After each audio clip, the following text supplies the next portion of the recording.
అలగమ్మకి స్కందాశ్రమంలో మోక్షం ఇచ్చిన తరువాత ఆయన తల్లి శరీరమును క్రిందికి తీసుకువచ్చి అక్కడ భూస్థాపితం చేసి శివలింగం పెట్టారు. మాతృభూతేశ్వరాలయము అని అమ్మ పేరు మీద గుడి కట్టారు. గుడి కట్టినప్పటి నుంచి రోజు కింద కూర్చునేవారు. రోజు కొండెక్కి కిందకి వచ్చేవారు. మధ్యాహ్నం 12 అయ్యేసరికి ఆశ్రమంలో గంట కొట్టేవారు. భగవాన్ ఇది మీ ఆశ్రమము అని అంటే ఆయన ఒప్పుకునేవారు కాదు. ఇది నా ఆశ్రమము ఏమిటి, నేనెవరు, నాకు ఏ ఆశ్రమము లేదు అని అందరూ భోజనమునకు వరుసలో నిలబడితే ఆయన కూడా ఒక కర్ర మట్టి కమండలం పట్టుకుని వరుసలో నిలబడేవారు. అందరూ కూర్చుంటే ఆయన కూర్చునేవారు. అందరికీ ఏది వడ్డించారో తనకి అదే వడ్డించాలి. ఒక లడ్డు ఎక్కువ తీసుకుని వచ్చి వడ్డిస్తే ఇదే వద్దని చెప్పాను. అంతటా తినేది పరబ్రహ్మమే. ఈ పెద్దరికాలు నాకొద్దు. మీరు అందరికీ సమానంగా పెట్టండి అని చెప్పి ఎక్కువగా వడ్డించింది తినేవారు కాదు. అందరూ ఏది తింటున్నారో తాను అదే తినేవారు. నా అన్న మాట ఆయన వాడేవారు కాదు. ఆయన ఎప్పుడూ ఎవరినీ ఏది అడిగేవారు కాదు. ఒకసారి ఒక ఆయన దగ్గరకు తీసుకువచ్చి డబ్బు కట్టపెట్టారు. దాని పక్కన ఒక యాపిల్ పండు పెట్టాడు. ఆయన ఆ యాపిల్ పండును తీసుకుని పక్కన పెట్టుకుని అవెందుకు, వాటిని మీరు తీసుకోండి అన్నారు. అవి డబ్బులు భగవాన్, మీకు ఎందుకైనా పనికొస్తాయి, ఉంచుకోండి అన్నాడు. అప్పుడు రమణులు, ఎందుకు, అవి కాగితములు, నేను తినడానికి పనికిరావు కదా, ఇదైతే నేను ఎప్పుడైనా తింటాను, నాకు ఆ కాగితములు వద్దు, తీసేసుకోండి అని చెప్పారు. మంచి పెన్ను ఇస్తే ఆయన తీసుకునేవారు కాదు. ఎప్పుడూ ఒక మట్టి మట్టి పిడత, ఒక కర్ర అంతే. నా అన్న వస్తువు ఆయనకు లేదు. ఆయన జీవితంలో ఆయన ఎన్నడూ ఎవ్వరినీ నాకిది ఇవ్వండి అని అడగలేదు. ఆయన గురించి విశ్వనాథ సత్యనారాయణ సూరినాగమ్మ లేఖలకు ముందు మాట వ్రాస్తూ ఒక విచిత్రమైన మాట వాడారు. అందరికీ కనీసం దుప్పటి అయినా ఉంటుంది. రమణులు ఒక తువ్వాలును కంఠమునకు చుట్టుకొని పడుకునేవారు. కంఠమునకు చుట్టుకుంటే వెచ్చగా ఉంటుందనేవారు. అందరూ ఒంటికి దుప్పటి కప్పుకుంటారు. రమణ మహర్షి కంఠానికి గుడ్డ చుట్టుకోవడం ఏమిటో అని విశ్వనాథ సత్యనారాయణ ముందు మాట రాశారు. రమణ మహర్షి గొప్ప జ్ఞాని. నాకిది లేదన్న మాట ఆయన ఎప్పుడూ అనలేదు. అటువంటి మహాపురుషుడైన వ్యక్తి తన దగ్గరకు వచ్చి చూసిన వారికి అద్భుతమైన ఉపదేశములు ఇచ్చేవారు. కానీ అందరితో మాట్లాడేవారు కాదు. ఎప్పుడూ కానీ మాట్లాడేవారు కాదు. ఎప్పుడూ మౌనమే ఆయన జీవితం. నీలో ఉన్న అహం స్ఫురణ ఎక్కడి నుండి వస్తోందో తెలుసుకో. ఇదే ఆయన జీవితము సందేశం. ఏది చేసినా నేను అని అంటుంటావు. అసలు ఆ నేను అన్నది ఎక్కడ పుడుతోంది?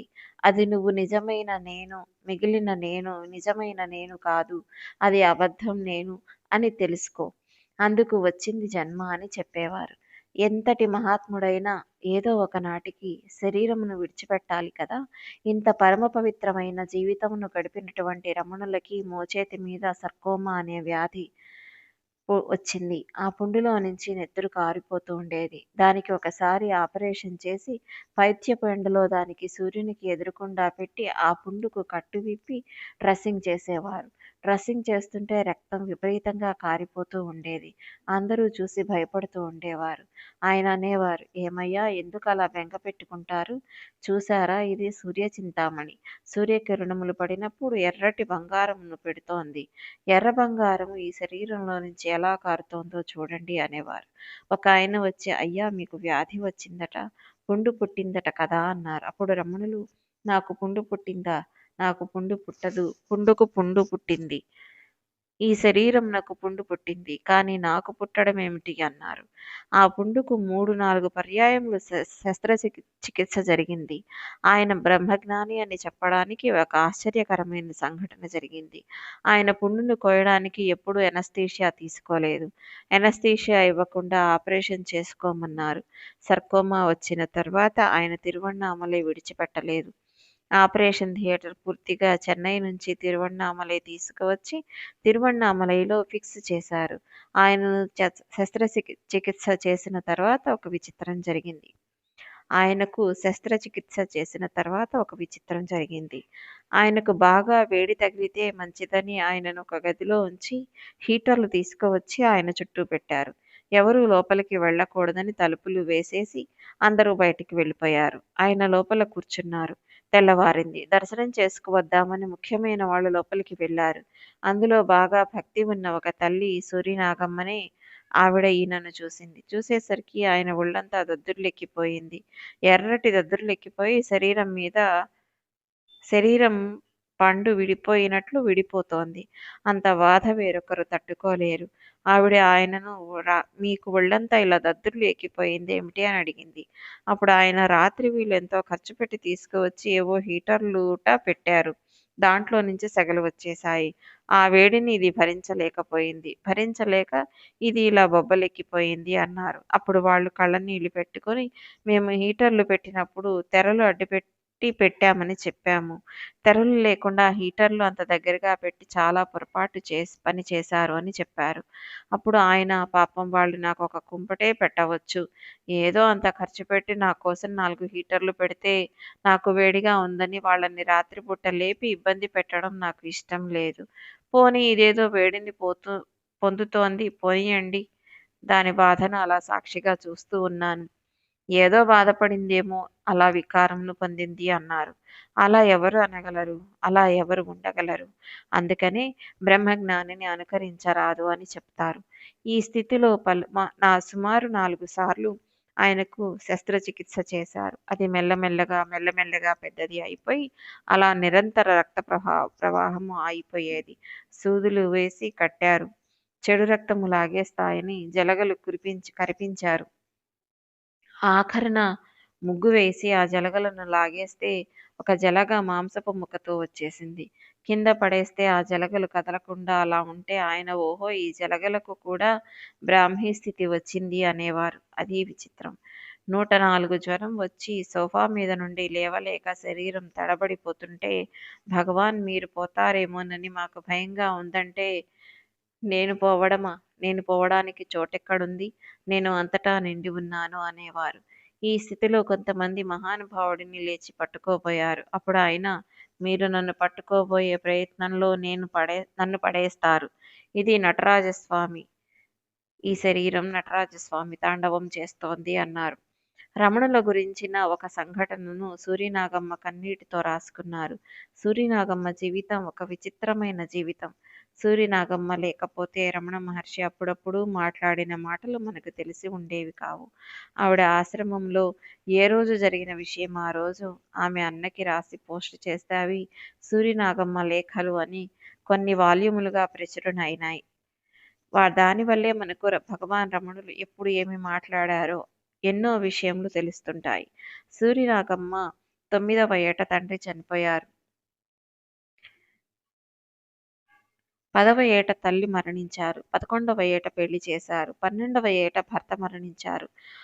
ఆ రోజులలో ఉన్న కట్టుదిట్టమైన ఏర్పాటుకి ఆవిడ మంచం మీద పడుకోకూడదని ఒక చాప వేసి ఆమెను సూర్యకిరణములు తగలని ఒక చీకటి గదిలో పెట్టారు. ఆవిడ ఆ చాప మీద పడుకుని ఉండేవారు. ఆ రోజుల్లో ఎవరైనా పరామర్శకు వస్తే మామూలుగా మాట్లాడకూడదు, ఏడవాలి. ఎన్ని నెలలైనా వస్తూనే ఉండేవారు. వచ్చినప్పుడల్లా ఈవిడ పనేమిటంటే ఏడవడమే. 13వ ఏటనే వితంతువు అయింది కాబట్టి ఆజన్మ బ్రహ్మచర్యమును పాటించాలి కాబట్టి ఆవిడకు సరి అయిన ఆహారము పెట్టేవారు కాదు. పెట్టకపోతే ఏడ్చి ఏడ్చి కళ్ళు అట్టలు కట్టి ఆ చాప మీద పడుకుని ఆఖరికి ఆవిడ బల్లిలా అయిపోయారు. ఆవిడ ఒక రోజున ఏడవడానికి తప్ప ఈ జీవితం ఎందుకు? ఈ జీవితమునకు బ్రహ్మచర్యము తప్ప వేరొకటి లేదు. ఈ జీవితమునకు బిడ్డలు లేరు. ఈ జీవితమునను ఉద్ధరించే వాళ్ళు లేరు. ఇలా గదిలో ఉండి ఒక రోజున పడిపోతుంది. ఆ రోజున ఈ శరీరమును గదిలో నుంచి తీసేస్తారు అని అనుకున్నారు. ఎందరో సిద్ధపురుషులు పుట్టారంటారే, ఎందరో మహాత్ములు పుట్టారంటారే, నా జీవితంలో భర్త లేకపోవడం, బిడ్డలు లేకపోవడమే నాకు వరప్రసాదమయింది. ఒక మహాత్ముడైన గురువును సేవించి నేను తరించిపోవడానికి వీలుగా నన్ను అనుగ్రహించగలిగిన గురువే లేడా ఈ దేశంలో అనుకుని పడుకున్నారు. ఆ రోజు రాత్రి పద్మాసనం వేసుకున్న ఒక వ్యక్తి వెలిగిపోతూ ఆవిడ గదిలో మౌన ముద్రలో నవ్వుతూ సాక్షాత్కరించారు. నేను నిన్ను ఉద్ధరిస్తాను, కంగారు పడవద్దని చెప్పినట్లుగా అయింది. ఆవిడ సంతోషపడి తాను తప్పకుండా ఉద్ధరింపబడతాను అని ఆనందించారు.